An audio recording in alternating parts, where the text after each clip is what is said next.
Hey, Wrangler 4xe fans, let's talk about efficiency and how we drive and how it impacts the Wrangler 4xe. You can see the screen here. This is screen number 7 on the the in-dash little menu thing. And you can see that I have 18 miles of range there on the right, and I have driven 8 miles. Of course, that gives us 26 miles. When I unplugged the Wrangler 4xe this morning, it said I had 27 miles of range. But as you can see, I'm down to 26. Now, I would say most of the time when it says 27, it changes to 26 very quickly after I've left the driveway. I mean, it's just barely in the 27 mile range. So I would say most of the time it's more like 26 miles. But you will see over there on the left side of the screen, I have changed that, and you can do that in, I think it's screen number 10. You can go in and change how this screen is laid out. And I have switched to where I'm using that acceleration coach, and I'm going to tell you why.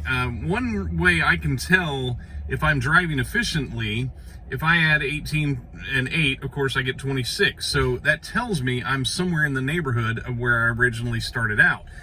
If during the course of your driving you find that you can add those two numbers up and it is significantly less than what range you started out with, then you are not driving as efficiently as the vehicle believes you can. And that's why I have changed this little meter over here on the side to showing me my acceleration coach. And this is the same coach that is somewhere in here. Where is it? It's the same coach as this one. So you could drive around with this on your screen. I choose to drive around with this because I like watching that. So why that's important, if you drive around and keep that acceleration coach out of the yellow in both directions, and we're going to talk about why both directions is important, but if you can keep it out of the yellow when you're accelerating and keep it out of the yellow while you're decelerating, you are going to maximize the efficiency and the electric range of this vehicle. And this, of course, applies if you're driving in gas. It's not just an electric thing. The more efficient you can drive a vehicle, the less energy you're going to use, whether it's electric or gas. Now, we kind of understand why that matters when you're accelerating, but why does it matter when you're decelerating? I'm glad you asked. So, one thing I'm completely geeking out about the Wrangler 4xe that I will go into in another video here in a minute is the blended braking system. And if you aren't familiar with blended braking, that 134 horse electric motor that is sitting in the transmission that provides propulsion for the Wrangler 4xe is a two-way street. And you may not know this, but when you put on your brakes in the Wrangler 4xe, you are not necessarily applying the physical brakes, the friction brakes. What is happening is the polarity reverse is inside that. I mean, it's a little more technical than this, but the polarity reverse is inside that electric motor. That is what provides your braking. Much like if you're using the max regen button, when you put your foot on the brakes, you are actually capturing electrical energy, and you can see it in your meter over here on the right.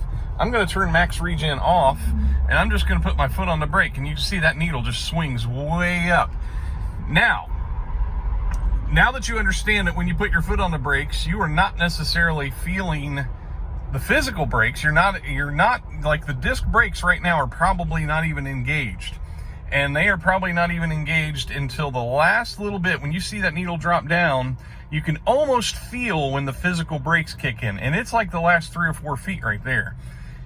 So all that deceleration time is going into recapturing energy into the battery system. Now, why does efficiency in braking matter? Well, that's a great question. If you brake hard enough to push this acceleration coach up into the yellow and the red, what you're actually doing is forcing the vehicle to say, okay, you want to stop harder than I am able to do with the electric motor alone, so I'm going to blend the physical brakes, the disc brakes, the energy wasting brakes into the mix, so I can slow this vehicle down as fast as you're wanting me to do it. Now, that presents the opportunity for losing energy. You're going to waste energy instead of recapturing it, instead of starting your stop back a little farther and getting all that roll time to recapture a little bit of electrical energy, what you're doing instead is wasting energy via heat from the friction brakes. So I just wanted to share that a little bit, that's something kind of exciting to think about if you're, kind of geeking out about this like I am, and you really want to maximize your energy potential. You can go in there and view that acceleration coach, acceleration and deceleration, by the way. And if you watch it real close here, I'm going to slow down and pull in here.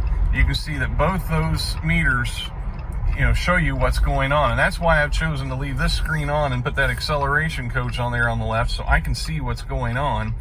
And if you brake hard enough, that little green E over there on the left side actually turns white. And I'm kind of assuming that's the point where the physical brakes start kicking in. And I kind of, that's where it's saying, hey, you're wasting a lot of energy. You're creating heat instead of creating electricity. So there you go. I'm going to upload another video here in a little bit, kind of diving into the blended braking system and just how amazing that is. It is a really cool system on the Wrangler 4xe that does not exist on any other Jeep at this point. So that's all I wanted to say about that with that acceleration coach, but be watching for another video here sometime soon as we're going to dig into this blended braking thing and see if we can do a group experiment together. So there you go. Thanks for watching.